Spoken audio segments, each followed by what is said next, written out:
Hello, everybody. Welcome to episode number 246 of the SoxProspects.com podcast. We're the web's number one source for information on the Boston Red Sox, from top to bottom, from Fort Myers to Worcester, across the Pike to Fenway, and all stops in between. Thank you all for listening. My name is Chris Hatfield. I am the executive editor of Sox Prospects, and I am joined as always by our director of scouting, fresh off releasing his newly minted set of NFTs, Ian Kundle. Ian, fresh off of your fortune from your limited edition NFTs of in-game videos from Portland. Of Red Sox pitchers throwing nasty pitches. Destroying Brett Beatty and Francisco Alvarez. Yeah. Or, well, I think one of them walked Alvarez, but there were a couple whiffs in there, so it's okay. There were. That's true. That's true. Here has decided to come back to the podcast, and we're still good for another week. So that's great. Ian, it's another week. It's the beginning of May. So we've got a month's worth of baseball in the books. Not so great in Boston, but some stuff to talk about in the minors, some stuff to look forward to, some stuff to look back on. And we're going to do that here on this episode of the podcast. Got some rankings, got some, what else we got? We got some news. Some transactions. Yeah. So we've got some stuff to talk about. Generally, before we do our intro stuff, how are you feeling generally about this rankings update? Are you feeling confident about it? Are you liking where we're at? Or there's still some things you're still feeling out? I think I feel pretty good about it. I didn't make many significant changes. Mm-hmm. I didn't think there was a need to. And we'll talk about why, but I just feel like the start of this minor league season has really emphasized a lot of the small sample stuff is significant in the minors. Yep. Where, Definitely. I think I mentioned it last week where one good series can carry you for 2 months, or one bad series can set you back. Especially if you're a pitcher, one bad outing can set you back half a season. And I think that the hard thing, and because it's fun watching guys perform really well, but at the same time, you got to keep a level head and trust the evaluations, because obviously the numbers can be skewed significantly if they go have a 5 for 5 day, or, almost hit for the cycle on opening day. Things like that can really skew numbers and carry you for a while. And I think that was it. Just kind of this first month is feeling out what is a skill change versus what is just kind of good numbers we're waiting and seeing. A skill change, or a significant enough number that it's not a small sample size thing. And there's one that I have in mind that we probably need to mention, because it's just such an outlier movement in the rankings. Yeah. And why that happened, that I think it's the exception that proves the rule. Right. So we'll talk about all of that. But of course, if you want to support the show, you can do that a few ways. First of all, of course, spread the word. Tell a friend, a neighbor, an acquaintance, someone you met on the bus. You can also rate and review us on Apple Podcasts, Spotify, wherever it is that you listen to the show. And of course, you can support us on patreon.com/SoxProspects. Pledge a certain amount per episode and get some neat perks, including, if you are on Patreon, you just got access to prospects 61 to 70 in our rankings, as well as our personal top 20s, personal top 20s. I think it is. It's one of the two. It's on there. If you're on Patreon, so go check that out on Patreon, of course. I think that's everything I'm supposed to say, right? Yeah, that's everything you're supposed to say. And of course, we're going to get to your emails today. Send your emails to podcast@soxprospects.com, because we want to talk about what you all want to hear about. Without further ado, let's talk about the news for the weekend. And I guess we'll start with the bad news. Unfortunately, a couple of Red Sox prospects have had Tommy John surgery. Last week, we learned that left-hander Jeremy Wu Yelland went under the knife. And just today, hours ago, we learned that left-handed reliever Dominic Labruto, who spent last year in Portland, went under the knife. Labruto unranked. Wu Yelland at the time, I think, was 41st in the system or something to that effect. Fell out of the rankings when we learned about the Tommy John. A tough break for both guys. We'll obviously miss all of this year and come back mid to late next year, something like that. Too bad. Wu Yelland is a guy I was interested in really seeing how his stuff looked up a level, in that starting role, seeing if that's going to continue working, or at what point he might move to the bullpen. But we're going to have to wait a year to see that, potentially end of next year. And he's not the youngest. No, he was old for his grade. I'm pretty sure. I think he's 23 already, maybe 24. Yeah, something like that. So yeah, that's a tough break for him. It is. So tough break for Yellen, tough break for Labruto, but hopefully they'll be back next year better than ever. And then I guess the other stuff is all major league or major league adjacent type stuff. Happy trails to Derek Holland, who used his opt out on May 1 and was released by the Red Sox. Ta-ta. Bye. Yeah. I'm just going to leave that there. Josh Taylor, I guess, in another injury note, Ian, had only pitched 3 times in 15 days on his rehab assignment so far. Which seemed to indicate he wasn't feeling great. Siebold, and his numbers weren't good either. Well, so he had one gap between his first outing and his second that I believe was because he was ruled a close contact, a COVID close contact. Yes. Yeah.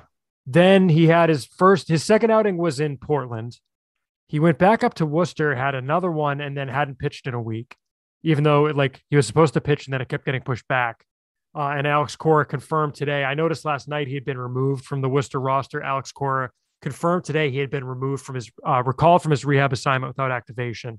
It sounded like his back is acting up. Yeah, it sounded not good because obviously back is, you don't like to hear that. Mm-hmm. So it sounds like, we'll see how long he's out, but it sounds like it could be a long-term thing. Could be a minute. Yeah, it could be a minute. So we'll see. We'll see what happens there with Josh Taylor and when he might be back. But in the meantime, that's one guy that thought they might be getting back in Boston that they're not. And that, look, whenever a guy's hurt, you don't want to count on them returning, but that's an arm they could use in the bullpen from the left-hand side. I mean, if you only needed him really to be your third best lefty reliever. Yeah, because Strom is clearly their best guy, and he's been, I think, really good since they got him. And Cora clearly. Yeah. Diekman has nasty stuff. Okay. He just doesn't throw enough strikes, but when he does, he's good. And then Davis, I think Davis has been fine. Like his numbers are pretty good. He's serving, his role has been, he's clearly like the third lefty, but he's pitching those low leverage innings, getting them through, and he's been serviceable, I think, in that role. Mm-hmm. So they don't really need another lefty. So obviously, while you'd prefer to have Taylor back for competition, it's not the end of the world, I don't think. Yep. Fair enough.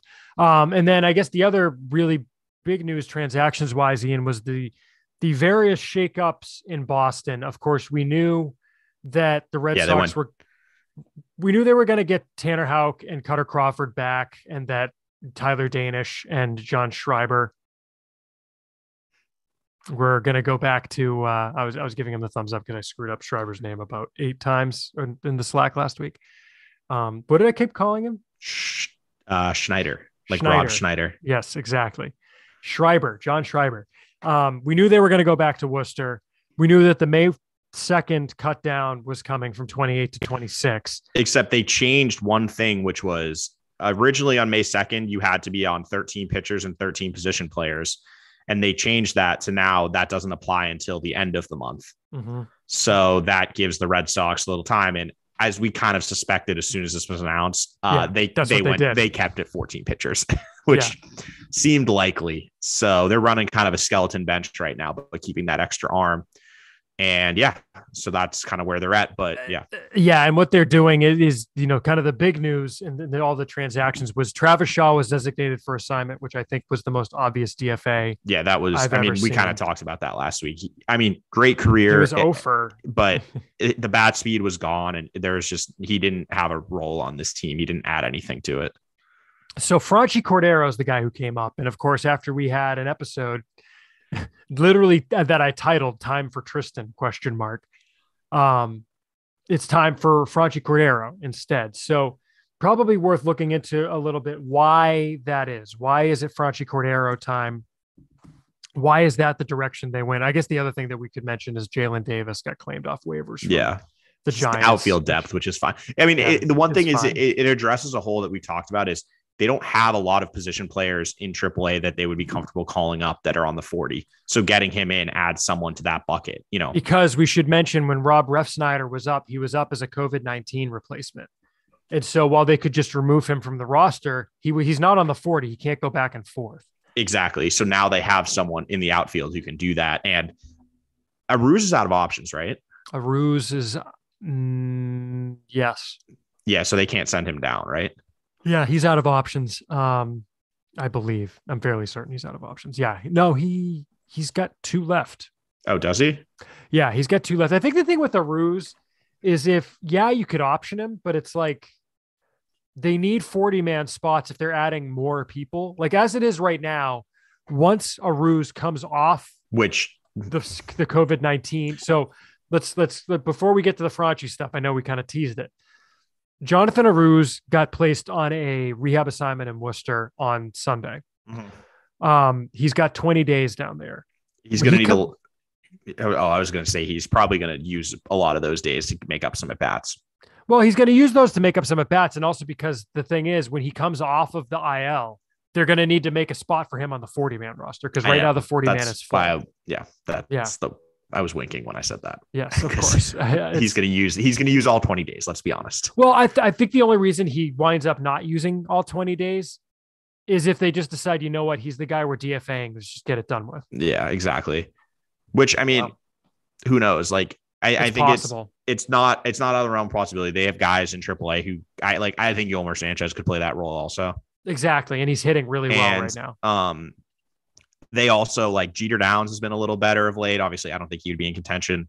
I would assume we'll see Ryan Fitzgerald at some point in the majors. Like, there's several. They have some infield depth in AAA that would make me okay DFAing Aruz right now.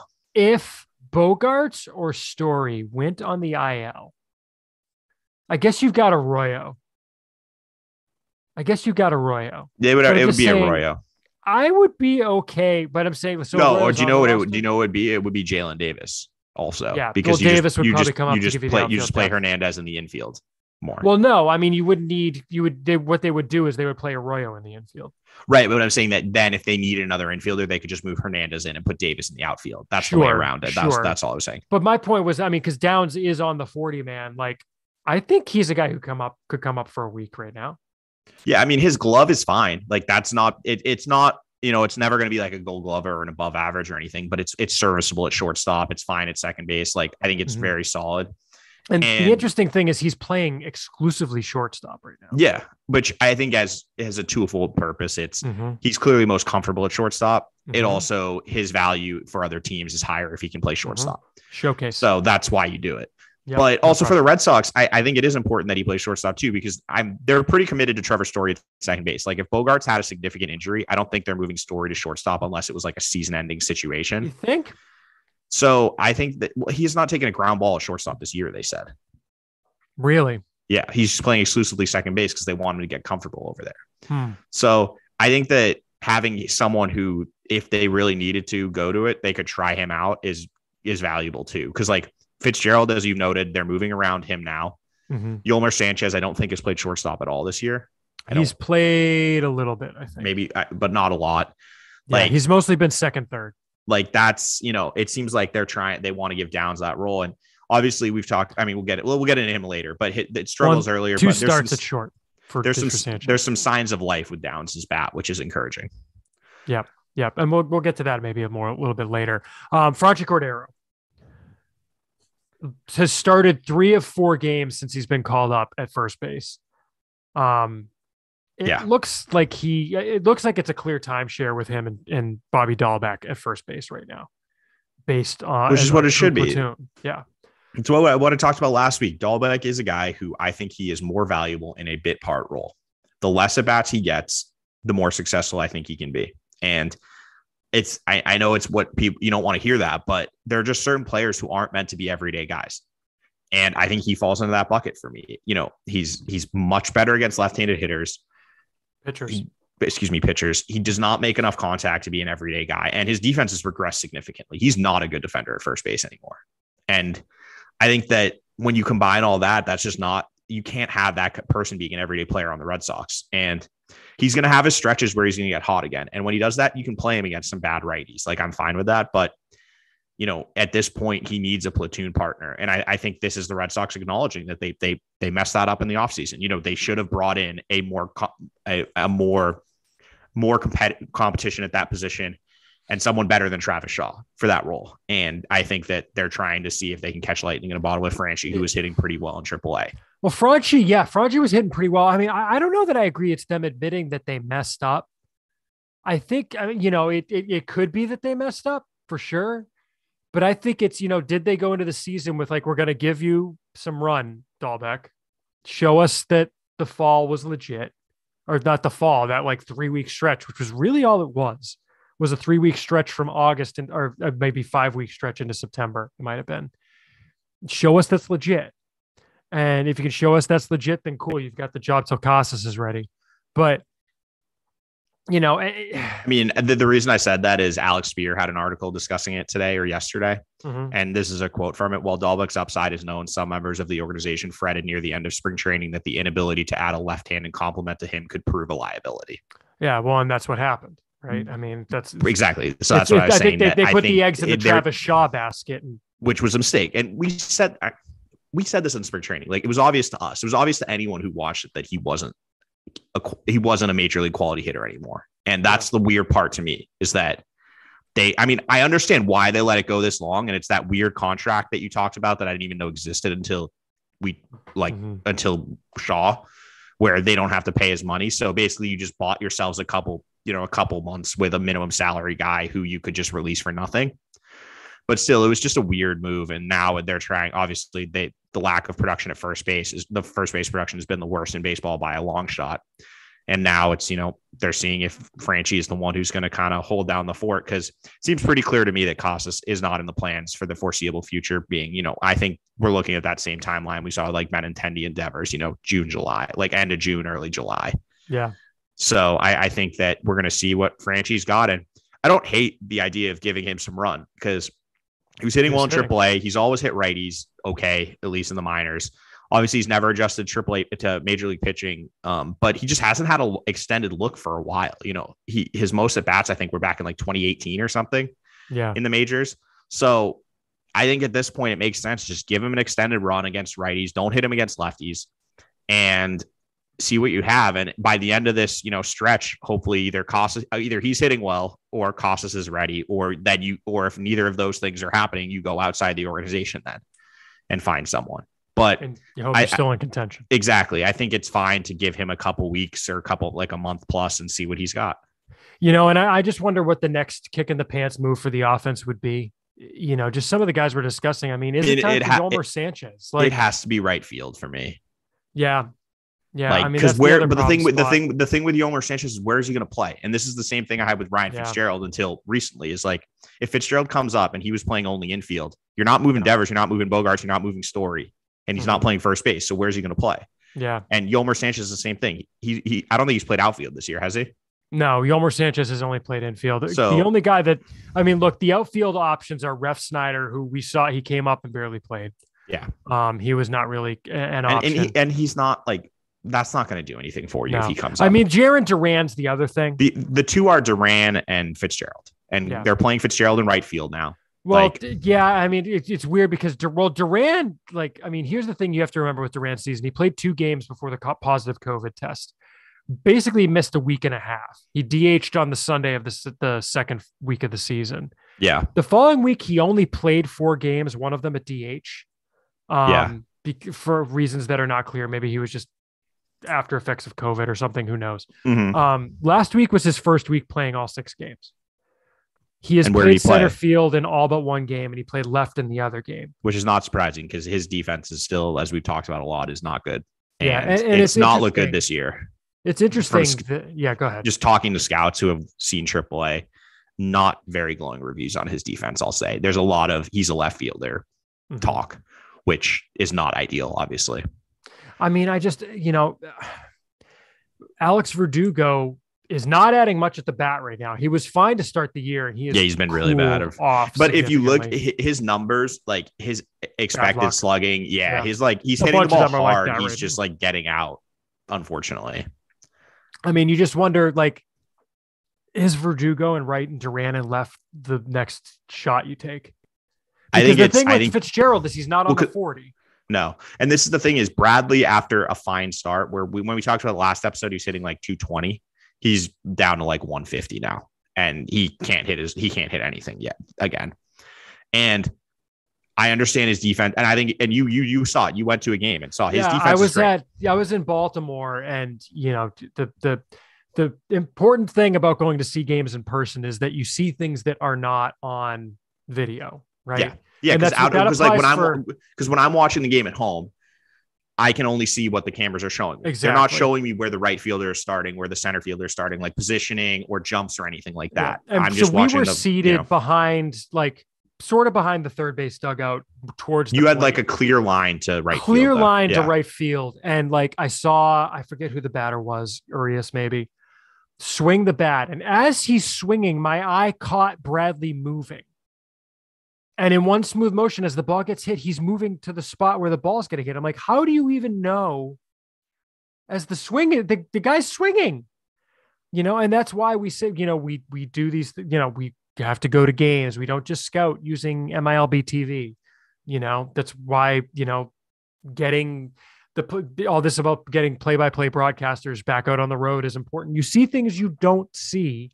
Like that Yankees clip yesterday. Oh, it's incredible. He's the worst. No, he's not. It's incredible. You have to admit wait, what happened? What? It's not a home run? No, Susan he caught Waldman the ball, John.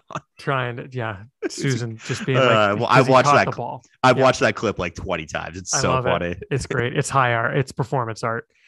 But he's outstanding on defense, but it's just, you got to do something with the bat, especially in a lineup where Christian Vasquez is an automatic out right now. Kike Hernandez isn't hitting. Alex Verdugo isn't hitting. Story's showing signs of life, at least. Story's starting to show signs of life, but you're getting nothing out of the first base position. You can't have all of those automatic outs in the name of defense. And that's the thing with the Red Sox currently is that, like, I think they made there are some the moves you can question from the offseason. Sure. But at the end of the day, guys who have hit their entire career are just not hitting.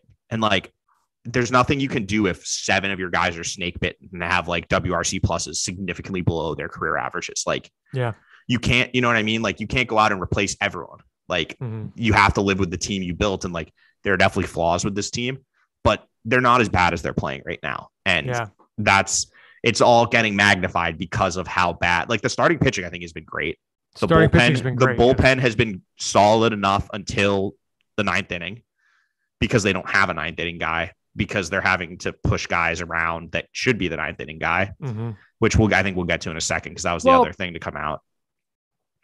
Oh, okay. I don't know what you're referring to. Houck not in the rotation anymore. Oh, well, that's I was going to say, do we want to talk about Houck and Whitlock? But that all gets magnified. And like with Bradley, as we talked about last week, if he's hitting 220, that's fine, but you can't hit like 150. Like, and so I think that's what I think that the next shoe to drop, if they want to shake it up, would be Duran.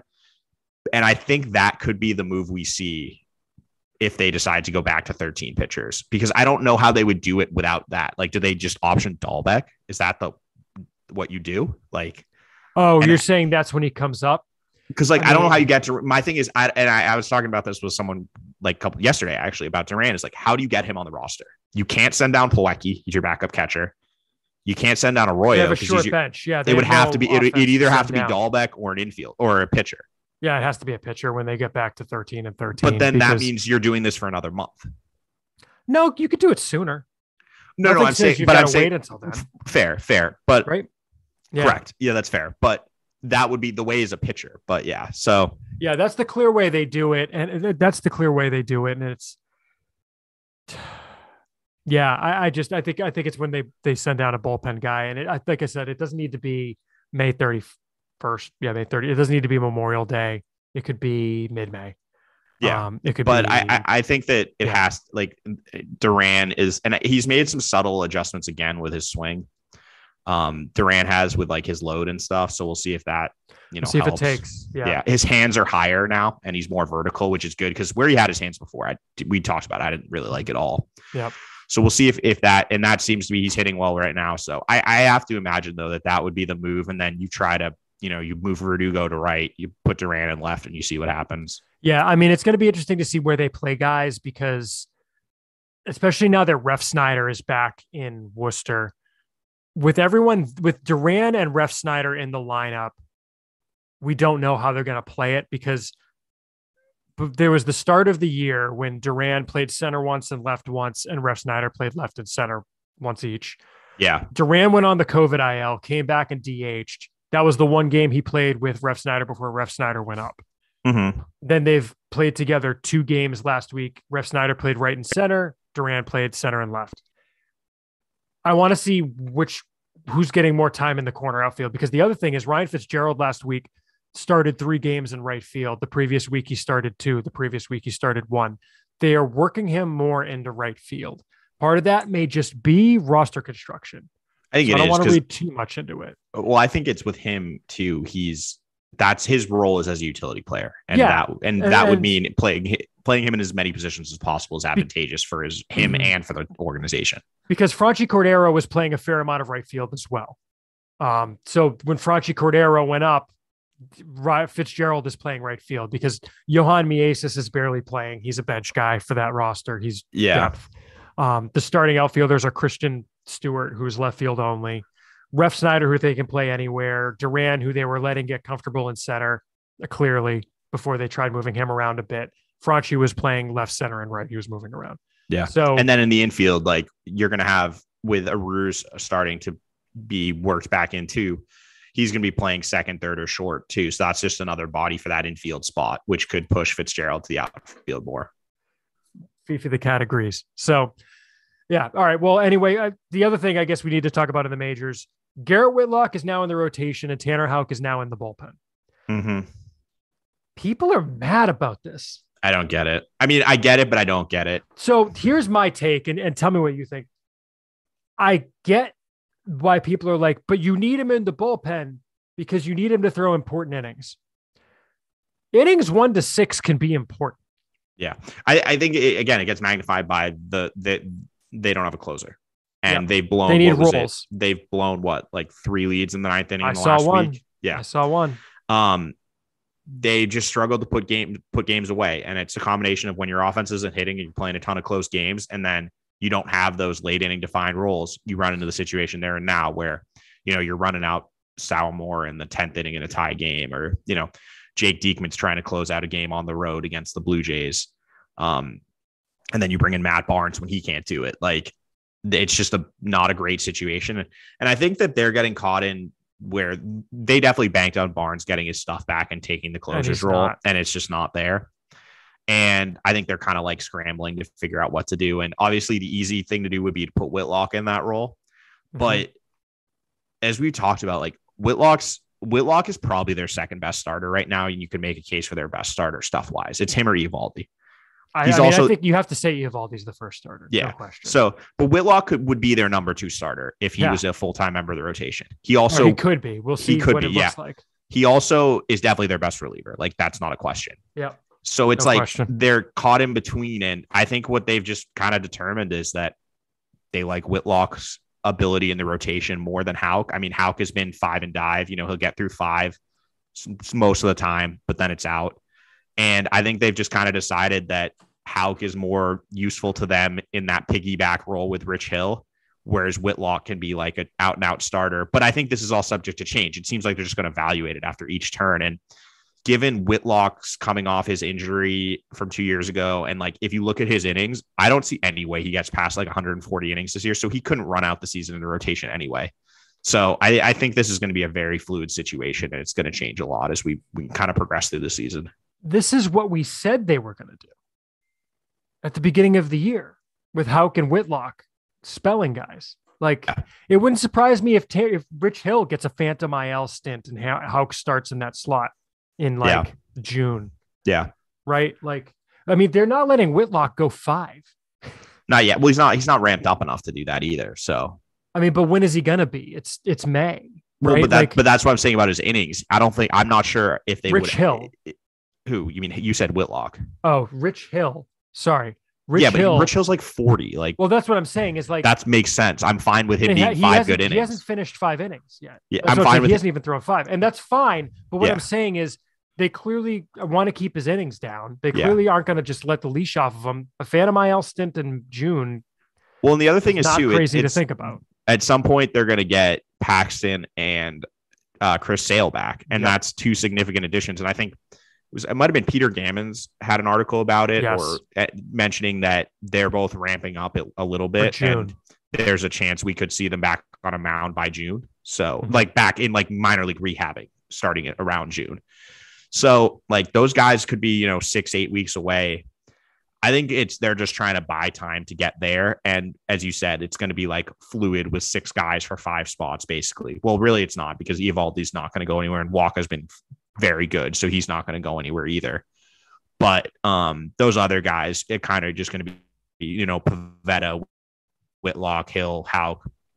But I understand why fans and, you can be upset about that is because they're blowing these leads and they don't have a bullpen guy. And that's the thing is, that's the tough part is like having Houck or Whitlock as a glorified piggybacker for Rich Hill is like a weird way to use their abilities. Like I understand why they're doing it because if you don't, you could burn your whole bullpen that day. But at the same time, like either of those guys could be the closer or could be like a late inning bridge arm to get them to that 9th inning where you can let Robles close. And so it's tough when those guys are, only available to pitch once every 4 days or something, when the rest of your bullpen is as constructed with Brazier struggling, Sawamura a non-factor that shouldn't be in the majors really. Brazier's been better lately. Yeah, his velo uptick, I think it was one outing though, but Sawamura, I don't know what he's doing on the roster. He doesn't pitch in any leverage games. And then when I understand his stuff can be tantalizing, but he just doesn't throw enough strikes. And it's too erratic for me. But when you have like him, they clearly don't trust him. They don't trust Austin Davis doesn't throw leverage innings. Cutter Crawford's been very inconsistent. Like they just have too many inconsistent guys in that bullpen. And that magnifies, kind of the usage of Whitlock and Houck being so spread out that it makes it tough to handle. Yeah. Yeah. I mean, we'll see how it plays out. I mean, I also am not against like Houck getting a 1 inning outing in between his piggyback starts or his piggyback outings. I don't know. They're going to start having more off days, and I think that will help. I think this stretch of 16 days without an off day kind of amplified the bullpen problems because, you have a game like the 26th when they literally used 7 relievers in one game. Then that kind of tears your bullpen up a little bit. Well, yeah, and now they can almost fake it without a 5th starter until like May 17th or something because they have so many off days. So, right. So we're gonna see. I don't know if they take advantage of that. We'll see what they do. I don't know. Here's the thing with Whitlock in the rotation. I want Garrett Whitlock throwing as many innings as possible right now. Yes, you may have to back off of him at some point, but like they need to turn it around right now. I want one of my best pitcher throwing as many innings as possible.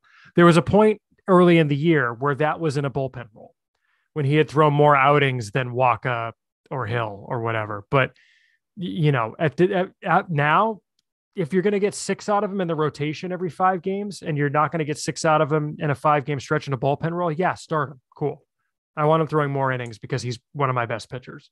And yeah, innings 1 through 6 can be damn valuable because if you get behind in innings 1 through 6, no bullpen in the world is going to help you is going to score runs for you.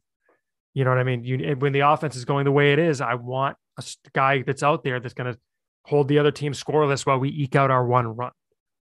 So moving on now to rankings.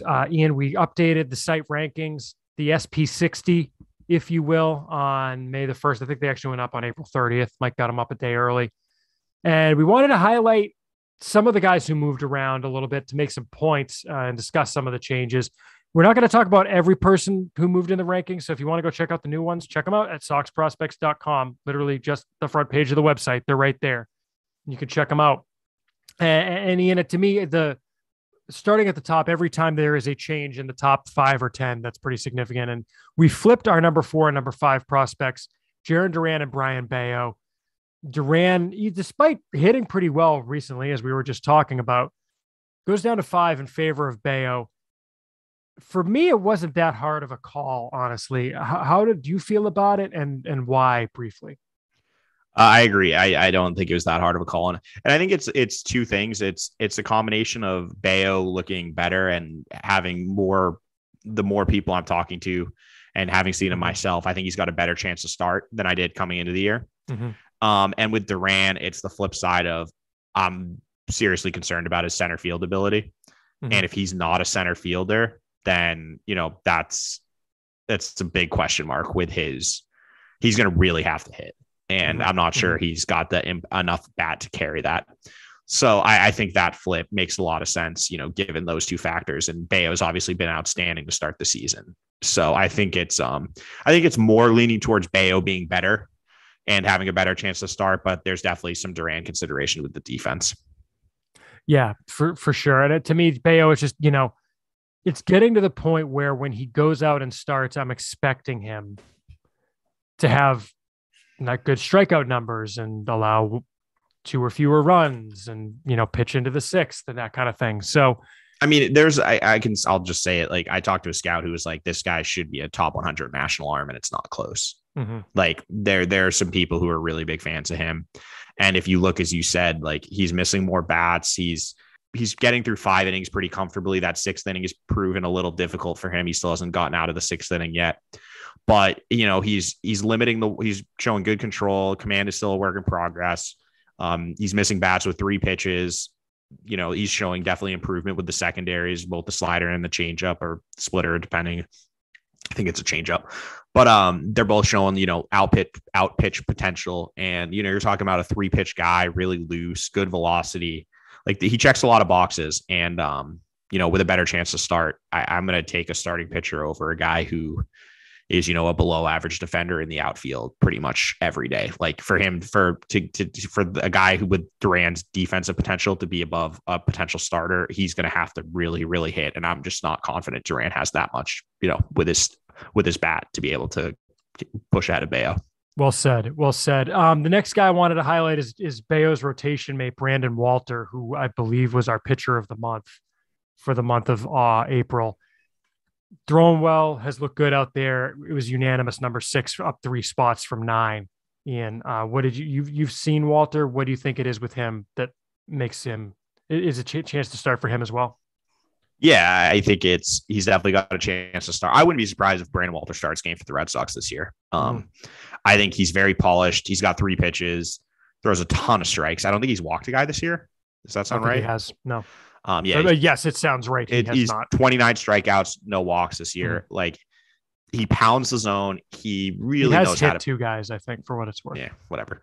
He really knows how to pitch. And I just, there's not a ton of upside because he kind of is what he is.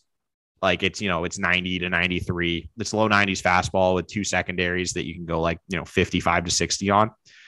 But if you're talking about like a 50, 60, 60 guy with above average command, that's a starter. That's definitely like guy could be like a 4.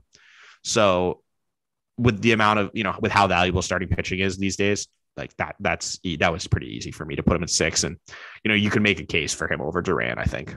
Mm-hmm. Oh, interesting. I don't know. I'm not ready to go there. I'm not. I didn't do it, obviously, but I'm saying that right. I'm saying that you can definitely, you can make a case that he's the 5th best prospect of the system, in my opinion, though. Yeah. I mean, I think with his arm slot, he's also a candidate to throw innings in the bullpen this year too. Yeah. I mean, and that's the thing with Walter. And I mean, I don't know if you want to get to it now, why like he clearly separated himself from someone like Groom is Walter's stuff.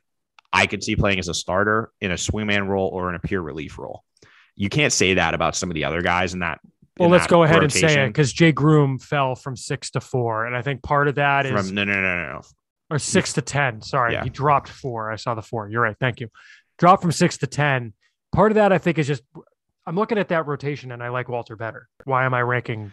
Yeah. And I have not seen Groom yet this year. I've talked to scouts I've talked to people who've been at 2 of his, seen him twice this year. And it's fine. There's just nothing really that stands out with him. It's like an average fastball, an above average breaking ball, a fringy 3rd pitch, and fringy command. Like, that's just it's not the most exciting profile. And we've been waiting for the velocity to come back. We've been waiting for the Christmas with the breaking ball to come back, and they just haven't. And at some point, I think we just kind of have to accept that he is what he is now. And for me, that's kind of what he is now. And then the question becomes like, I just don't see his stuff playing that well in a bullpen role. I think that his command, and it's not, I don't think see his stuff playing up, and I just don't think he'll have the command to hold down like that type of role. And so if he's not a starter, then what is he? Like, yeah, it's a pretty fringy profile. And I still think there's a pathway to being a major leaguer. I just think there are fewer kind of like outcomes that end in that route than for someone like Walter or even Chris Murphy, who I have ahead of him. Mm-hmm. Yeah. I mean, that rotation, being able to compare those guys is very interesting. Yeah. And as that plays out over the season, we'll see how that affects where they're ranked and how they're performing. Because you could compare them with similar opponents, similar Well, lineups, that's the thing is, and we'll talk about it when we get to the locations. Greenville guys. Like, you can face a certain team and you can skew your stats really heavily. Like, these guys are, as you said, are all going to be facing the exact same lineups more or less. Like, I was able to see, I saw Baio and Walter, against that Binghamton team that was obviously, stacked at the top with three of the Mets like top 4 prospects. Like, that was great seeing them both get to compare how both of those guys handled, and same with the relievers, how those guys handled those type of opponents. And yeah, so it'll be definitely, it's definitely fun to follow. And we actually might as well mention here as well, probably the two best relievers in the system in April were Frank German, who moved up from 35 to 30, and AJ Politi, who moved from being unranked up to 55. Sorry. I think neither of them's given up a run. They've maybe given up a few hits between them. Politi gave up a run tonight. Did he give up a run tonight? Of course he did. Of course he did. But the two of them have been lights out on the mound, out of the bullpen there. And to me, it's two guys who probably could have started in Worcester, especially German, who we projected there until the very end of spring training, basically, when it became clear they just needed to they were going to use that to keep more depth up there. But man, I mean, yeah, let me pull up the numbers here. Entering tonight, at least, German in 8 innings had struck out 15, allowing 1 unearned run on 2 hits. And I think that was the zombie runner. Politi had not allowed a run. He had struck out 12 and walked 2, allowed 1 hit and 7 2/3. Just 2 dominant performances from those two. We could see them in Worcester whenever there's room. Frankly, I had messed up and thought they might get promoted following the opt-out of Derek Holland, but I forgot the 2 guys were coming back down with the roster cut down. Yeah, that's why those 2 guys move up. But that said, where did Politi? Politi moved from where? Where is he? Not ranked to 55. Yeah, but that's the difference is for me, like German is or 54. I'm sorry. German 54. Is legit. Like, his stuff is very good. I saw him, I put video up on Twitter of him facing Brett Beatty and making him look pretty bad on a slider and a splitter. And Politi is more of like, it's interesting. Scouts who see him are not really that blown away. They're not really big fans of him, but as you said, the numbers are very impressive. So I do think, and he's significantly older. I think he's 26. I want to say Politi 25, 26. I would like to see both of those guys challenged to kind of have a better, Politi's 25. He turns 26 in June. Mm-hmm. Kind of just to have a better idea if they're, long-term options or if they're more kind of like, because I think right now I lean to more German is definitely a potential major leaguer, whereas I think Politi's more of like a or guy to me, but we'll see. Yep. Yeah. German is 24, turning 25 in September, like you said. So yeah. So that's those 2. Also wanted to highlight a few more things looking here at my notes. Connor Siebold, we wanted to mention really quickly. He moves up a hair. He moves up to 13 from 14. So I moved up 1 spot, but stuff appears to be ticking up a bit. You got to report on him, right? Yeah, I think the biggest development for him is his changeup is slowly coming back. And I don't think it's to the point where he wants it, but I've heard like 55s and 60s on it, whereas last year it was not that again. It had kind of really regressed. Velocity is still down a tick, but it's starting to come back. And yeah, I mean, he's doing what kind of I expected, where he's not going to miss a ton of bats. It's not going to be like, it's not a high ceiling, but if he can go out there and give you 5-6 quality start innings, 6 hits, 3 runs, 7 hits, 3 runs, that kind of baseline quality start, that's kind of what his upside is. And he's starting to show, that he can do that in AAA, which I think is encouraging for their pitching depth. Yep.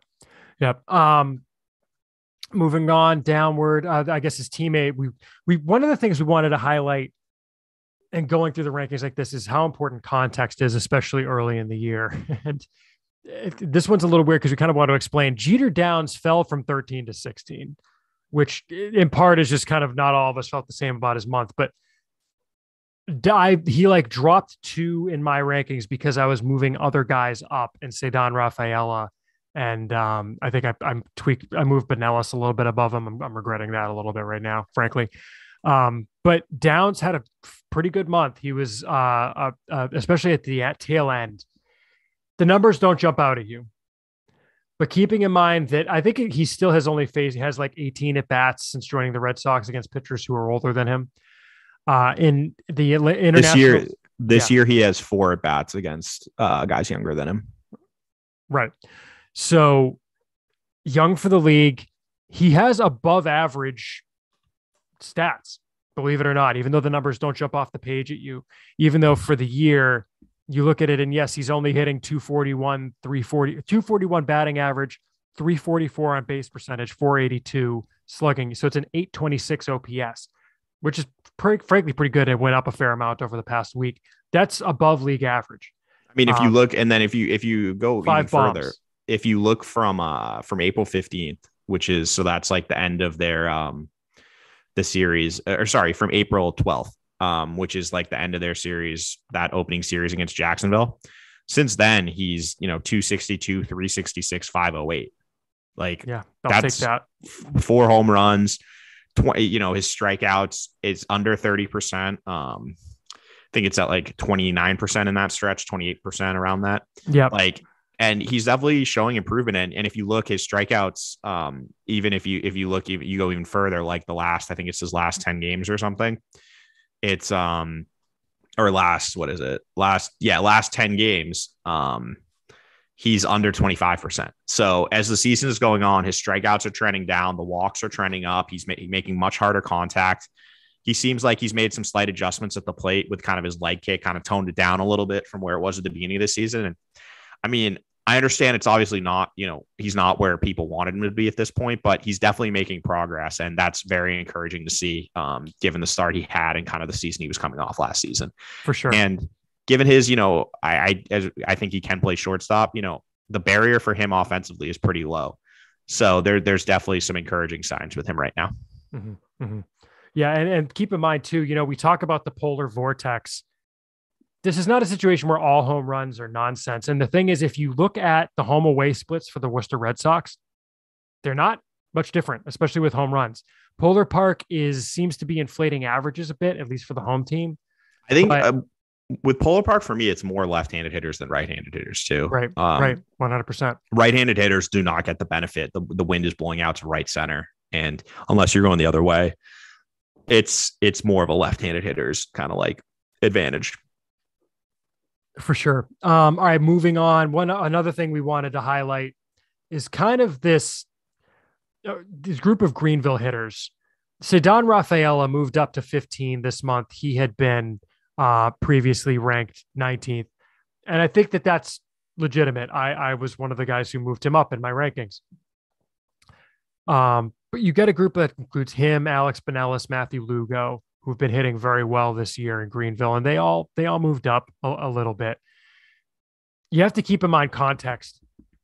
Since the Asheville series, all of those guys have very average numbers, if not lower. They all hit well in that kind of weird short 3-game series to start the year, and they all hit well in Asheville. But since then, most of those guys have really come back down to earth. And in fact, I think they were even struggling to score runs a little bit. Yeah, no, they've been like last bad. Weekend. Like Rafael is 227, 306, 318 since the Asheville series. Lugo is around that too. I think actually Bonellis is like the one who's been hitting in that stretch. He was like the only person, but he's striking out a ton. Same. Yeah, he's striking out a lot. And so you can't just look at season numbers. Again, the context, you need to look at where they were, how they're doing out. Lugo is 146, 186, 195 in that stretch. Mm-hmm. And the thing and this is something we're going to have to keep in mind, Asheville is atrocious. They are 4-18 on the season. They've given up 171 runs in 22 games, which is about 30 more than the next highest, next most runs against for any team in the South Atlantic League. Mm-hmm. So, and you combine that with the fact that their ballpark is basically like, a little league field. It's not a great combo. And that's why, I'm pretty, I'm going to be skeptical with numbers that we see in Asheville. I think Jimenez hit 2 home runs there. Other than that, he's not really done anything. As you talked about, Lugo, he's Rafaela, actually up to 4 on the year, which is a career high for him. Oh, is he really? Yeah. But yeah, I'm just those Greenville guys. I think with Rafaela, the thing that's encouraging, he is making progress at the plate, and given his defensive profile, the barrier for him offensively is so low that it gives him, if he's even like a 40 hitter, he's going to be a big leaguer for a long time. Mm-hmm. So he's definitely got like a much clearer path. And I think he didn't move up that much for me. I think I have him pretty close to where I had him the previous month.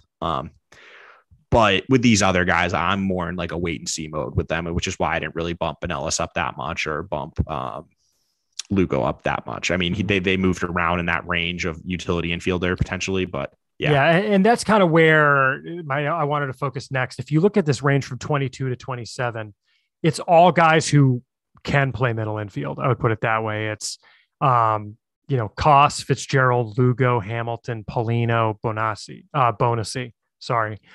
That group of 6 guys, it's interesting. I think you're going to see them. They kind of shuffled around within that group, but it's just a matter of, look, I mean, David Hamilton's another example of context. You take out his one sick game. He has like 2 games where he's 2 games where he has like 3+ hits and home runs. And if you take those out, other than that, there's no power at all. No. It's weird to say other than the games where he hits for power, he doesn't hit for power, but like he has 2 games where he's hit home runs, and then the rest, he doesn't even have extra base hits. Yeah. Even with his speed, which is an interesting thing that I just realized, is that you would think he would be able to leg out. He had one today. He had like a bloop double today, but and so you have to keep that context in mind. But I think within that group, you're going to see guys moving based on reports on the defense, based on, contact, based on whether they're hitting for any power. And that's why Koss right now is the top guy from that group for me, is that I think he's the best defensive shortstop of all those guys. Mm-hmm. Like, I don't think Hamilton's a shortstop. I don't think Paulino's a shortstop. I don't think Bonacci's a shortstop. I'm not convinced Lugo's a shortstop. Fitzgerald he is what he is. He's 27, 28. I think he's more of like a utility type. Like, Koss has the best combination of defensive ability. He's got a good swing. It's just the approach is really rough. And that's kind of what's holding him back right now. So we'll kind of see what happens, as you said, with these guys as the season progresses. But it's fine margins in there, and it's going to be little things like what we're seeing at the field or what we're hearing. That's kind of like move those guys around as the season goes on.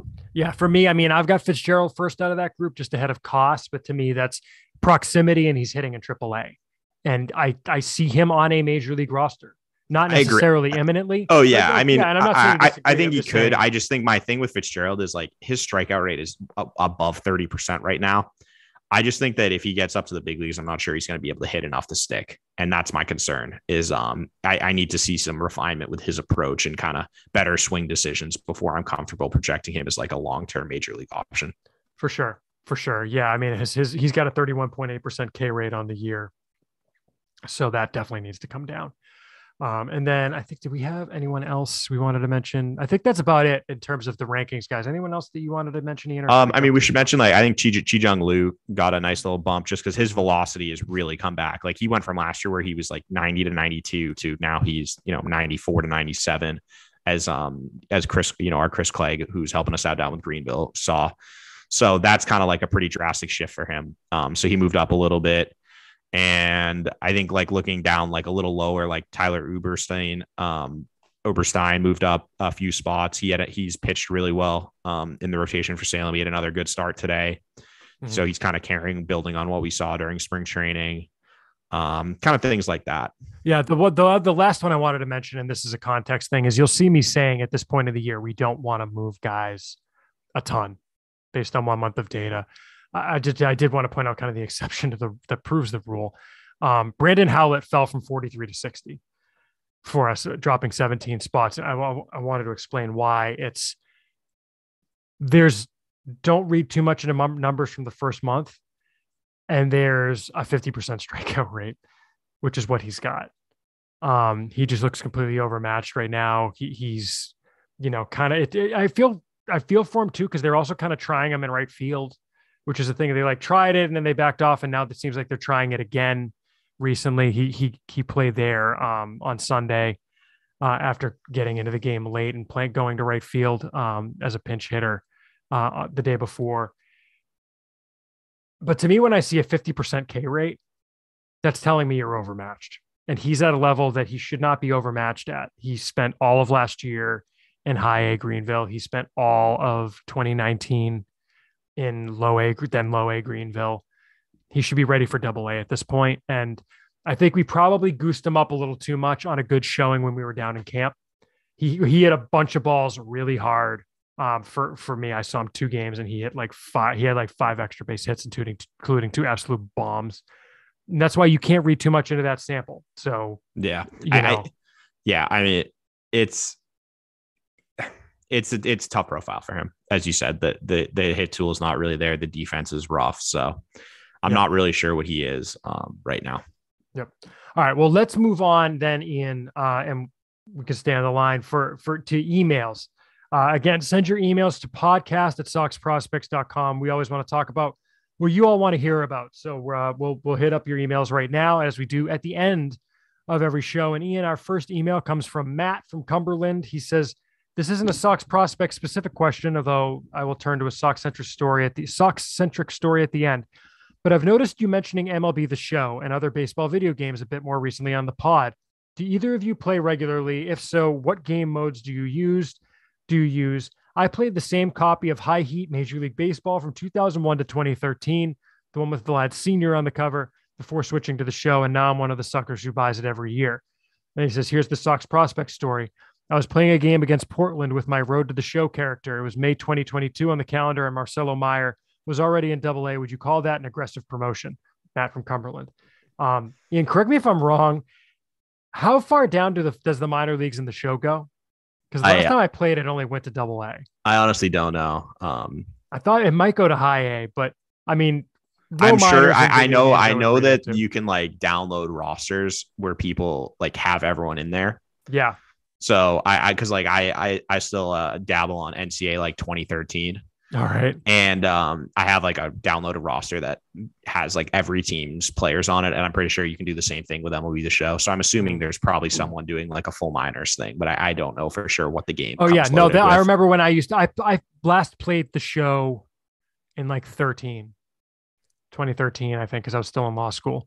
And yeah, even at that time, you could download full minor league rosters. Yeah. I mean, the best baseball video game of all time still is like MVP Baseball 05. Yep, no question. But yeah, I mean, I played The Show a few times. It's a pretty fun game. I don't play it that regularly, but yeah, it's definitely fun. I sold my PlayStation a couple years back and I haven't replaced it. So yeah, I just don't have time. It sucks. I wish I did. I used to like The Show a lot. I did Road to the Show a little bit, but I just didn't get far. The problem I have with baseball video games is like, I want to play a full season, but I never get out of like May. Yeah. Just because it's a lot. It's a lot of games to get in. It is. I will say though, friend of the site and old, there's actually there's a connection, someone who works at MLB The Show. Ben Gilman-Chomsky. Yes. Was he the Salem broadcaster? Play-by-play. He works on the. He does the game now. He works on the audio, I believe, like the play-by-play. He like helps out with that, and he does some stuff also with like some of their like online content. Some of their shows. He also works behind the scenes on stuff too, like with he works on Trade Logic and stuff like that. But yeah, no, there's a fun little Red Sox connection there. Yep. Our next email comes from Paul, and he says, "Hi, gents. Paul from Sydney, Australia here. Just wanted to dig deeper on something you've discussed often lately, and that is the schedule of when relievers pitch in the minors. You mentioned that relievers know what days they will throw, even down to the inning well in advance. Is it really that rigid?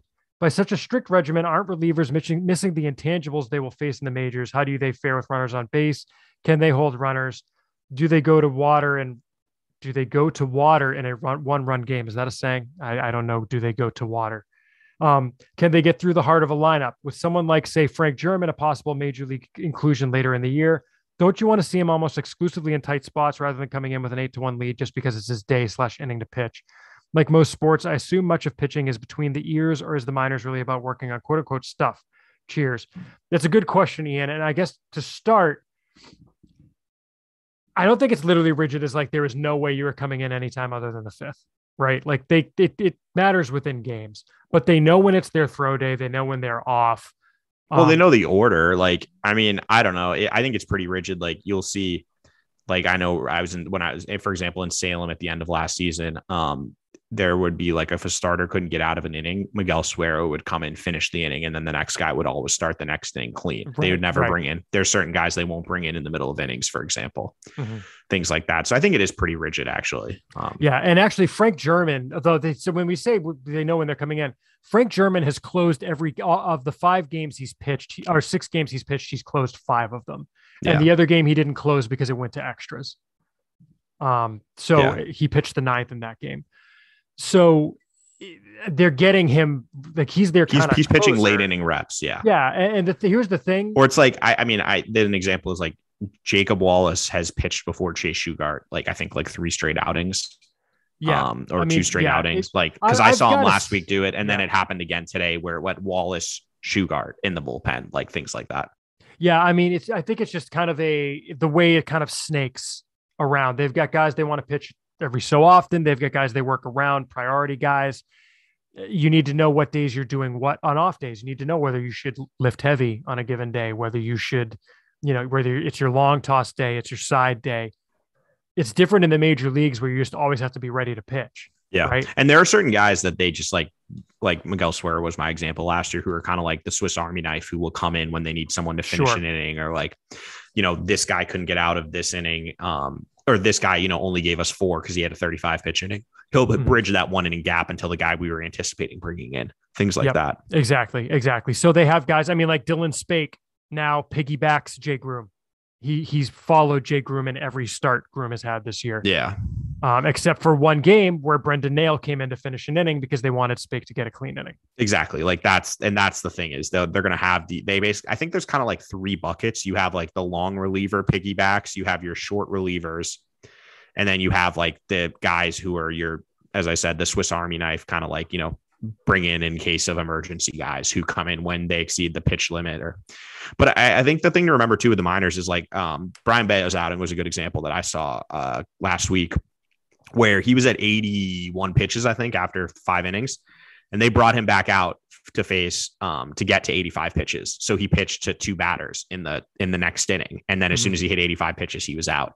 And so it's like certain things like that can like they have certain, benchmarks they want guys to hit. So like if a reliever is scheduled to only throw an inning, but he has like a 6-pitch inning, he might get another inning because he was supposed to throw 15 pitches, things like that. Exactly. But good question. I mean, yeah, I don't want to overstate the rigidity, but it's because the point is development. And look, a tight situation in Double-A like doesn't have the same stress as a major league game. It just doesn't. Sure, it does to some degree. I'm not going to completely downplay it, but like, it's just not the same. Okay, bring him in with runner. I think bringing a guy in with runners on base is something I would want to see a guy do, but like, it's not like the guy's not going to pitch with guys on base. Well, and I think that unless he's perfect. As you get to like AAA, that becomes a little more fluid. I think it's more like AA and below is where you see it's more strict with kind of like the roles. Whereas when you get to AAA, I think you'll see guys come in with runners on base, or they're kind of getting the more ready for the big league situations they're likely to be pitching in. Our next email comes from Andy. He says, I have a question with regards to Connor Siebold. In the past, you've mentioned that his stuff is not back to what it was in 2020. He pitched decently enough last season in AAA and is off to a fantastic start this year. Has his stuff returned, or is there some other reason he is succeeding in AAA? Is it still just the talent level gap between AAA and MLB? Obviously, we've talked about this, Ian. I just want to see if you had anything to add to it. And B, this question, is it still just the talent level gap between AAA and MLB, why he's succeeding? I think is interesting. And I think succeeding in AAA does not mean you are going to come up and do that in MLB. If that's we've seen it from guys like, Henry Owens, Alan Webster, like that jump from AAA to the big leagues is sizable. And with Siebold, he's got a pretty small margin for error. Like there's not a lot of his stuff is pretty fringy other than the changeup. But it's just he's a command and control guy. So I feel like those are the type of guys where if they're off, they're off and it's a problem. And with him, that jump is going to be tough because if he's off on any, even a little bit, then he's not going to be able to get guys out. So, yeah, I mean, I think it's definitely improved. It's not all the way back, but it's definitely, it's encouraging that he looks like he might be able to give them some innings or be like kind of like a depth guy at least. Agreed. Our next question comes from Harrison, and he says, remember when Bloom was first hired, there was a 2-year moratorium imposed on his being able to hire anyone away from Tampa Bay. Bloom was hired in October of 2019. So the 2-year period ended in October. I thought we might hear of some coaching hires made of Tampa Bay personnel, particularly from among their pitching infrastructure. Tampa is one of those teams that is excellent at signing pitchers who have not yet distinguished themselves and helping them become very productive by working on their pitch shapes and mixes, etc. Assuming that a pitching coach makes about $200K a year or so, which I don't know if that's right, shouldn't Bloom be thinking of luring away some Tampa Bay personnel at significant raises to add to the Red Sox pitching brain trust? I mean, for $1.5 million, the cost of a fringy middle reliever, a team could bring on 2 $750K coaches who might positively affect the performance of numerous pitchers throughout the organization. Is this the kind of move that would cause too much clang among current staffers? I don't know why Brian Bannister left the Red Sox as the pitching guru after, quote, fixing Rich Hill, but he's had a tremendous effect in San Francisco. Shouldn't the team be looking to recreate that here? Thanks for entertaining my question. First of all, I mean, I guess I am a little surprised they didn't hire anyone from Tampa, Ian, but I think part of it is just like, we don't know that he's not okay with what they're doing here. I mean, they still have a pitching infrastructure in place with Sean Haviland, Chris Mears, of course, Dave Bush in the major league coaching on the major league coaching staff as part of that. First of all, let me actually back up. They're not paying any coach who's not the manager $750K. So I have no idea what coaches' salaries are. They don't make nearly that. Maybe the manager makes a lot of money, but who knows? But there's no way they're paying coaches $750K. That said, they've made hires. They've got areas they've been hiring people. Like I think I may have mentioned in a past episode, like the sports science thing. They've added a bunch of coaches at the Florida Complex. They basically have 2 coaches per position at this point. They've added a coach at every level. Like there's a new development. There's an entire new role on each minor league coaching staff. It's like a development coach that's a hybrid on-field, off-field role to kind of bridge the gap between like the analytics and the front office and the players on the field. Yeah. And so that's I think, a big change this year. And to me, the goal should not be to recreate the Tampa Bay Rays. The goal should be to stay ahead of the Tampa Bay Rays. And I think that's what they're trying to do. And I think that's part of why you're not seeing that. Like I said, they've definitely got pitching infrastructure there. And who says it's not working here? Right. I mean, look at the Portland pitchers this year, Baio, Walter. I mean, even Chris Murphy's having a good year. Connor Siebold is getting his stuff back. They've got guys who are pitching well. So I think, it's not like they are not trying to develop their pitchers. So I think we are seeing them spend the money. That's one of the last places a team can flex its financial muscle is in the coaching staff. And so I think that's why you're seeing them bring in more coaches and that kind of thing. So good question, Harrison. Our next email comes from Dan, and he says, hey guys, let's say things continue to not go well and the Sox decide to sell at the deadline. What would you say are the possible prospect returns for the likely candidates, Nate, JD, Kike? Thanks, guys. Too early, man. Yeah, I mean, I don't. It's far too early after a month to be and deciding. Here's the thing: what would the prospect return look like? Who says what prospects are going to be worth by the time they sell? Right? I mean, I'm not going to say they could trade JD Martinez for, a top 50 guy, a top 100 guy, and a. I mean, if JD and Eovaldi are playing like they can and the Red Sox aren't and they move them, I would assume they would command pretty substantial returns. But who knows? Yeah, it's far too early to be thinking about that, in my opinion. Yeah, it's too early in the sense to think about it at all. And it's too early in the sense to know what they would return, because part of it depends what they do between now and then. Kike Hernandez is not going to get you anything. He keeps hitting like this. So our next question comes from Casey. Casey from San Diego, I guess, sent 2 questions. One was, Chris and I was wondering how much the 2 of you value having a closer on the team. I am being impulsive with this question, writing it following us getting walked off by Toronto. Notes that the team seems to lack a true lockdown closer following Matt Barnes regressing, with the exception of Whitlock, if they were to use him to close. I'm of the opinion that having a plethora of high leverage relief options is better than spending a high amount on one arm, such as the Braves just did with Kenley Jansen. But at the end of the day, it does depend on market value, I guess. We talked about that a little bit, Ian. I think there is something I learned in 2003 with the first closer by committee experiment. Scott Williamson, Byung-Hun Kim. Who else? No, those were all guys they got afterwards. The closer by committee. No, wasn't it like it was like Alan Embry, Chad Fox, Alan Embry. Yeah, you're right. it's Scott Williamson, all those guys were guys they tried to address it with. Williamson was one of the guys they traded for. Byung-Hyun Kim was the guy they traded for when they needed a closer because all those guys stunk. Yeah, it was. No, you're right. It was Alan Embry, Chad Fox, Timlin. Yeah, you're right. Exactly. So the guys value having roles. That said, the role doesn't need to be you've got the ninth every day for the rest of the season. The role can be, hey, so tonight in the late innings when these guys come up, we're probably going to look at you.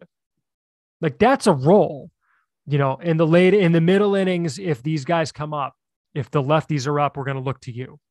What was the term Venable used? A pocket for a guy, right? Which of course it backfired like all hell because that was the Matt Strom backfire. But yeah, I think that's the thing they need more defined roles. And I think right now they're definitely a late inning arm short. It's just but that doesn't necessarily have to be a closer. Like that could be a setup guy, which allows Hansel Robles to close, or like they're just a leverage arm short, in my opinion. And that's kind of what we're missing right now.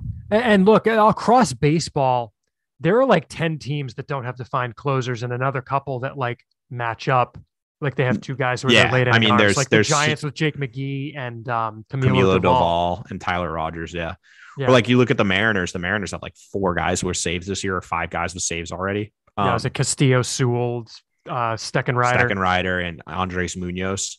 And yeah, but I think though that you're seeing like the teams that are having the best bullpen, obviously, like they do seem to have the defined roles, but that's because you have like a lockdown closer, like the Brewers with like Josh Hader, or like Toronto with Jordan Romano. Like it's a lot easier to kind of push everything back. Or like even the Yankees have like 4 relievers who are better than Aroldis Chapman who aren't closing. It's insane. Like Clayton Holmes, Clay Holmes, Michael King, Chad Green, and I'm forgetting. Green's only been okay, but Loaisiga is the other guy. Yeah, and like Chapman's like struggled this year, and it doesn't matter because they have all these other guys who just like super hard thrower, solid relievers. So yeah. And they might get Britton back at some point. Yeah, exactly. But yeah, no, I think it's more that they're just like, they're short on leverage arms. They have, that's the big thing. I think they just need another guy to pitch well because they thought Barnes would, and he's not.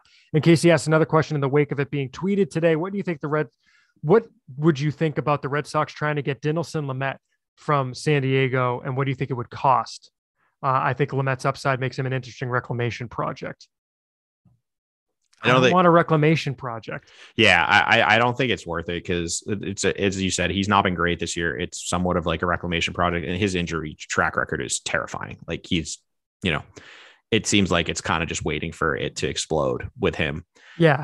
And so I would not want to give up what they would want for him. That, and it's just they're not a team that can afford a reclamation project right now. They need certainty. So anyway, that's the emails again, podcast@soxprospects.com. Hit us up with your thoughts, questions, concerns, ideas. We want to talk about them. And thank you all for your emails. Thank you all for listening. We're going to wrap it up. Thanks to Ian for co-hosting the show. Thank you to me for producing the show somehow in this week. We'll see when I get time to do it. Hopefully I can do it really quick. And of course, we want to shout out our $5 level Patreon supporters. First, we want to mention, if you want to follow us on Twitter, follow Ian at Ian Cundall, that's IANCUNDALL, and follow me at SP Chris Hatfield. Follow the site on Twitter and Instagram at Sox Prospects. And of course, our $5 level Patreon supporters, that's Kyle C., Tyler Woodrow, Jeff Trainer, David Nardone, Tim Harding, Bill Stanton, Deb Kendall, Evan Kirkwood, Hurricanes 1, Chris Fox, James O'Hara, Nathan Kenyon, Andrew Wall, and David B., Ben Burnett, Al Mendel, Kevin Katrides, Ben NRI, Paul Daniel, Lendell Martin, James P. McMahon, Stephen Gregory, James Bailey, Andreas Strand, Corey Perrick, Forrest Perkins, Mark Herman, Aaron Mata, Jeff Harwood, Jimmy Mountain, Brian Cowan, Dusty G, Pavel, Jordan Shabbat, Jeffrey Scruggs, Nicholas Staropoli, Bob Introne, Mike Kawano, Chris Bollier, Curtis Waltman, Michael Stewart, Keith Fox, Caleb Farron, John Kane, Andrew Cape, Tim Ware, Michael Murphy, Kyle Sanborn, Jason Stoneburner, Jack Monahan, and Sam D. There's a lot of you now. I like it. Thank you for your support. Thank you all for listening. We'll be back in your eardrums next week, talking about more prospect stuff, talking about more major league stuff, hopefully talking about positive things. Thanks for listening, everybody.